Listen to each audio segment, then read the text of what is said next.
साध संगत जी, प्यार से बोलना। धन निरंकार जी। गुरुदेव हरदेव।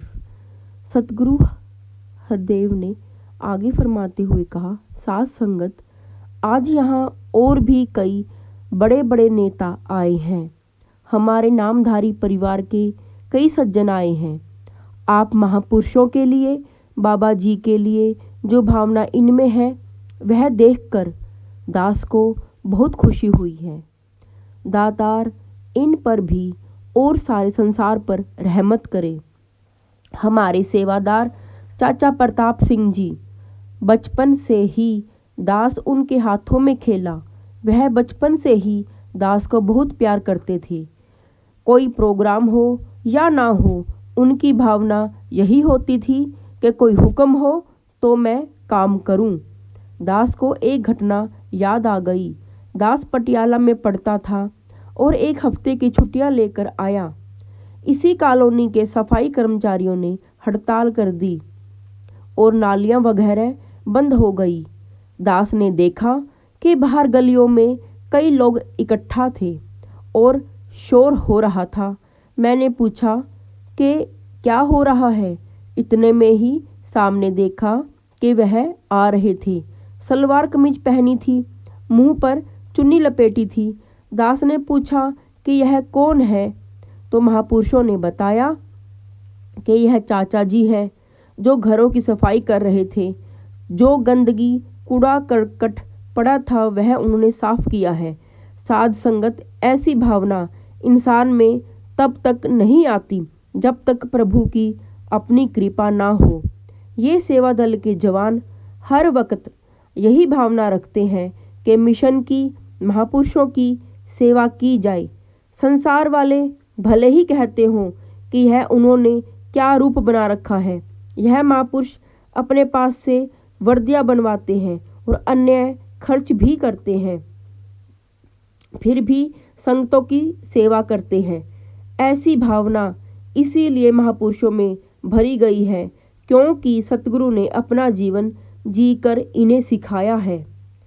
आओ साध संगत, अरदास करें कि दातार अपना मेहर भरा हाथ हमारे सिर पर रखें, हमें ताकत बख्शें, ताकि हमारा ध्यान कभी भी बुराई की तरफ ना जाए।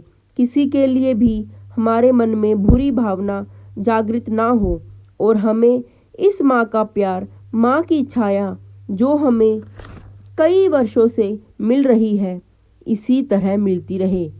माता जी के बारे में दास पहली बार यह बात स्टेज पर बता रहा है कि दास जब पटियाला में पढ़ता था तो माता जी जब पत्र लिखती थी तो पूरा पत्र लिखने के बाद नीचे लिखा होता था, आपकी चरण धूल। दास को कई बार शर्म आती थी कि इस माँ की कितनी ऊंची भावना है, जबकि दास इनका पूरा सत्कार नहीं कर पाता, कभी मनमानी भी कर जाता है। साध संगत, हम सभी इस माँ का सहारा बने रहें, व माँ को सहारा देते रहें।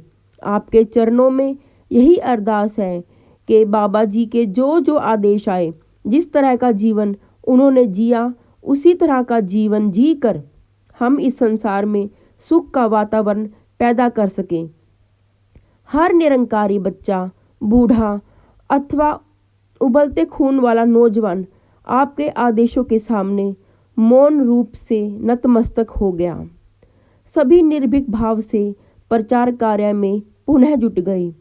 इस मौन वातावरण एवं आत्मसमर्पण का श्रेय केवल आपके शांत नेतृत्व को जाता है, परंतु हम गुरसिखों को विनम्रता एवं शालीनता का पाठ पढ़ाने के लिए आपने इसका सारा श्रेय अपने सतगुरु को देते हुए एक बार फरमाया, साध संगत, संसार आज देख रहा है कि सतगुरु बाबा गुरबचन सिंह जी के प्रवचन में कितनी शक्ति थी। उस महात्मा की भावना कैसी प्रबल थी।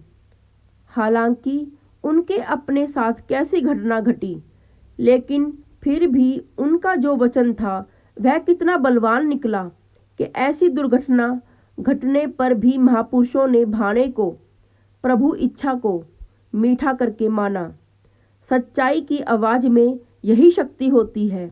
जो लोग सच्चाई को जान लेते हैं केवल वही लोग सहन कर सकते हैं। इतना कुछ होने पर भी भाणे को मीठा करके मान सकते हैं।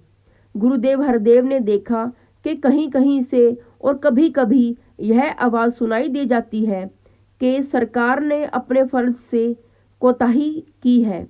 सरकार असामाजिक तत्वों के प्रति आंखें मूंद रही है।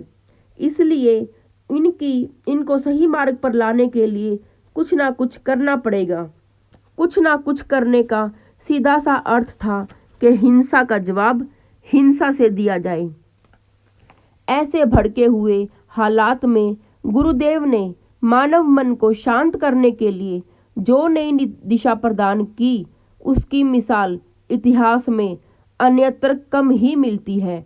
अपने अनुयायियों का मार्गदर्शन करते हुए एक स्थान पर कहा, दास का तो बाबा गुरबचन सिंह जी महाराज से दोहरा रिश्ता था। जहाँ वह मेरे सतगुरु थे वहीं सांसारिक नाते में वह मेरे पिता भी थे। सबसे पहले दास के मन में ही आना चाहिए था कि उनके साथ जो कुछ हुआ इसके लिए कुछ करना चाहिए, लेकिन उनके जो आदेश थे, उनकी जो सिखलाई थी, उसने मेरी खुद की भावना को दबा दिया। उनके दिल में जो दूसरों के प्रति दर्द था, जो स्वच्छ भावना थी, वही प्रबल रही। गुरुदेव ने आगे फरमाया, ये सब निरंकार के अपने खेल होते हैं। अज्ञानी लोग इस घटना पर यह कहते हैं कि यह खून जरूर रंग लाएगा। उनके दिमाग में तो यही होता है कि अब सब जगह खून की नदियां बहेंगी। महापुरुषों के वचन भी यही आते हैं कि बलिदान जरूर रंग लाएगा, लेकिन दोनों की भावना में अंतर है। महापुरुष की भावना यह होती है कि खून की नदियां नहीं बहेंगी, बल्कि सब जगह शांति और सुख फैल जाएगा। हमने इन्हीं उच्च भावनाओं को अपने दिल और दिमाग में रखकर सच्चाई के इस प्रचार को आगे से आगे बढ़ाना है। किसी किस्म का कोई भय नहीं रखना, ताकि संसार तक यह आवाज़ पहुँचे कि हम अपने गुरु की जो शिक्षा है उसे पूरी तरह निभा सकते हैं। इतिहास पढ़ने पर पता चलता है कि दुनिया में जितना अत्याचार धर्म के नाम पर या धर्म की रक्षा के नाम पर हुआ, उतना और किसी कारण से नहीं हुआ। निरंकारी मिशन को यदि निरंकार प्रभु ने गुरुदेव हरदेव जैसा मार्गदर्शन ना दिया होता तो आज लाखों निरंकारी भी धर्म के नाम पर ना जाने क्या कर गुजरते। निरंकारी जगत समझ रहा था कि उनके इष्ट देव उनसे संत महात्माओं जैसा जीवन चाहते हैं। परिणामतः निरंकारी भगत जज्बात की लहर में बहने से बच गए और लोगों को, विशेषतः धार्मिक जगत को धीरे धीरे समझ आने लगी कि ईश्वर को जानकर मानने वाले लोगों में असीम सहन शक्ति का गुण अनायास ही आ जाता है। उन्हें अब यह बात भी स्पष्ट समझ में आने लगी थी कि धर्म जीवन का हनन करना नहीं सिखाता, अपितु जीवन प्रदान करने की व्यवस्था बताता है। एक बार भावावेश में कुछ नौजवानों ने दाएं बाएं से गुरुदेव हरदेव जी के पास यह भावना पहुंचाई कि हम खून का बदला खून से लेंगे। इस संदर्भ में गुरुदेव ने हजारों के जनसमूह को संबोधित करते हुए अपरोक्ष रूप से ऐसे नौजवानों को समझाया। बाबा गुरबचन सिंह जी की हत्या पर कई महापुरुष कई प्रकार से सोचते हैं। कई नौजवानों को जोश भी आता है। यदि कोई यह सोचता है कि खून का बदला लेना चाहिए तो दास यही कहेगा कि हम खून का बदला तभी चुका पाएंगे अगर हम गली गली मोहल्ले मोहल्ले में बाबा गुरबचन सिंह जी का संदेश पहुंचा पाएं। जो संसार वैर भावना में जल रहा है उस तक ठंडक पहुंचा पाए। कुछ समय तक गुरुदेव मुख्य रूप से निरंकारी भक्तों को ही संबोधित करते रहे।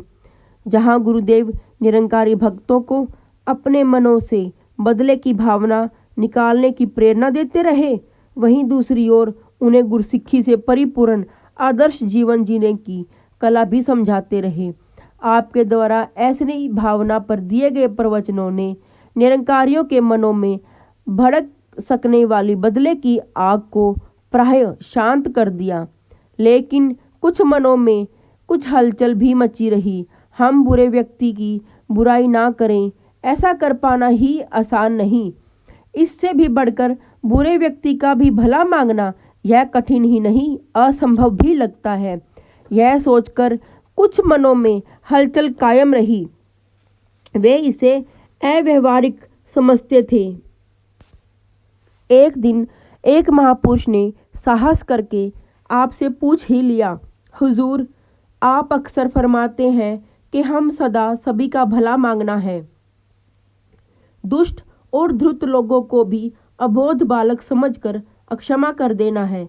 यह बात भावना के क्षेत्र में तो बहुत भली लगती है, लेकिन व्यवहारिक क्षेत्र में तो सदा ऐसा कर पाना मेरी दृष्टि में प्रायः असंभव है। यह कैसे हो सकता है कि हम बुरा करने वाले का भी भला मांगे? आपने एक क्षण के लिए आंखें मूंद ली, फिर पलकों को ऊपर उठाते हुए बड़ी ही स्थिर आवाज में कहना शुरू किया, यह बात मैंने दुनिया के लोगों से नहीं कही, बल्कि उन ब्रह्मज्ञानी संतों से कही है जो ब्रह्म को जानकर, निरंकार को पाकर निरंकार रूप हो चुके हैं। आपने तो पढ़ा होगा, मुझे तो गुरबानी का ज़्यादा अभ्यास नहीं। वहाँ लिखा है, ब्रह्म ज्ञानी का सकल आकार, ब्रह्म ज्ञानी आप निरंकार। आप खुद समझ सकते हैं कि जब सत्य का बोध हो जाने पर सारा संसार ब्रह्म ज्ञानी के लिए अपना ही रूप हो जाता है। यही नहीं, वह सत्य को जानकर खुद अपने आप में दैवी गुणों का पुंज बन जाता है, तो निरंकार प्रभु में पाए जाते हैं। जब उसकी ऐसी अवस्था बन जाती है तो व्यवहार रूप में भी उस ब्रह्मज्ञानी का जीवन निरंकार रूप ही हो उठता है। उस जिज्ञासु के होंठ हिलते देखकर गुरुदेव समझ गए कि वह विस्तार से इस बात को समझना चाहता है। अस्तु, आप खुद ही अपनी बात को आगे बढ़ाते हुए फरमाने लगे, जैसे निरंकार निर्लेप है और निर्भीक है, उसी प्रकार इसके भगत में भी सहज ही ऐसे गुणों का प्रवेश होने लगता है। अब आपको यह बात बताने की तो जरूरत नहीं कि शराबी की संगति में शराबी के गुण और जुआरी की संगति से जुआरी के गुण प्रवेश कर जाते हैं। ठीक उसी प्रकार निरंकार के दिन रात नजदीकत में रहने वाले लोगों में ऐसा जीवन जी सकने की शक्ति सहज में ही आ जाती है। इस विषय में एक बात जरूर ध्यान रखनी चाहिए कि निरंकार की नजदीकत भी उन्हें ही मिल पाती है जो लगातार ब्रह्मज्ञानी संतों महापुरुषों की संगति को अपनाए रखते हैं। इस निरंकार दातार को हर समय अंग संग देखकर इसके भय में और हुक्म में जीवन जीने की कोशिश में रहते हैं। अगर कोई महात्मा की संगति किसी भय या लज्जावश छोड़ बैठे तो फिर उसके लिए ऐसा जीवन जी सकना मुश्किल ही नहीं असंभव है। वह महापुरुष आत्म विभोर सतगुरुदेव के चरणों में झुक गया। वह पूर्णतः संतुष्ट प्रतीत हो रहा था। सतगुरु का आशीर्वाद प्राप्त करके वह महापुरुष वापस चला गया। साथ संगत जी, धन्य निरंकार।